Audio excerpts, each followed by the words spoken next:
শুভ সকাল বন্ধুরা, সবাই কেমন আছে? অবশ্যই ভালো আছে, আমিও ভালো আছি। তো আজকের ওয়েদারটা খুবই মানে খারাপ ছিল। সকাল থেকে প্রচণ্ড বৃষ্টি হয়েছিল, এখন রৌদ্র উঠে গেছে। আর আজকের রেসিপি হচ্ছে শীতল শুটকি। দেখো, সবজি টবজি কেটে শীতল দিয়ে রান্না করব হচ্ছে। তোর মিষ্টি কুমার এদিকে মেয়ে চলে আসছে রেডি হয়ে, টিফিন বক্সটা ধুয়ে দিতে, টিফিন নিয়ে যাবে।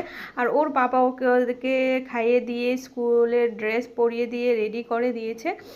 ওকে নিয়ে চলে যাবে। সাথে বলছে ছোটো বোন যাবে দিদির সাথে। তো ও রেডি হয়ে গেছে, জুতো টুতো পরে। দিদির জুতোগুলো পরেছে, সাদা জুতোগুলো।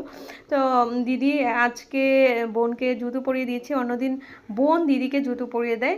তো দুই বোনই খুব, মানে কি বলবো, একজন আরেকজন ছাড়া থাকতেই পারে না। আর একজন আরেকজনের কে সাথে এরকম ঝগড়া লাগে, তুমুল ঝগড়া লাগে। তো যাই হোক, ওকে রেডি করে দিয়ে ওর পাপা নিয়ে গেল স্কুলে ঐশ্বর্যকে দিয়ে প্রাচুর্যকে নিয়ে চলে আসবে।